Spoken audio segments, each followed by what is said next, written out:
La succession d'Antonio Guterres à la tête des Nations Unies, dont le mandat expire le 31 décembre 2026, s'ouvre progressivement sur fond de négociations diplomatiques au sein du Conseil de sécurité des Nations Unies. Le processus hautement politique repose sur des consultations à huis clos entre 2025 et 2026, où les 15 membres du Conseil, dont les 5 permanents dotés d'un droit de veto, devront s'accorder sur un nom avant transmission à l'Assemblée générale. Élection.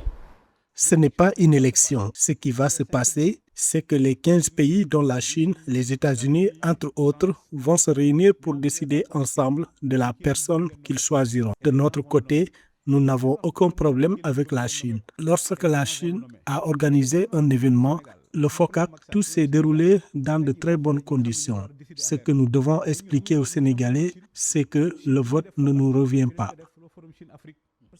Plusieurs candidatures commencent déjà à émerger. Parmi les profils régulièrement évoqués figure l'ancienne présidente du Chili, Michelle Bachelet. La diplomate argentine Virginia Gamba est également citée pour son expertise dans les questions de désarmement et de sécurité internationale. Plus récemment, l'ancien président sénégalais Macky Sall a vu sa candidature transmise aux Nations Unies, entrant ainsi dans une compétition encore ouverte. Je me sens très honorée d'être candidate pour le poste de secrétaire général à l'ONU, non seulement du Chili, mais aussi du Brésil. Je remercie le soutien de cette candidature d'État et j'assume la très grande responsabilité qu'elle signifie.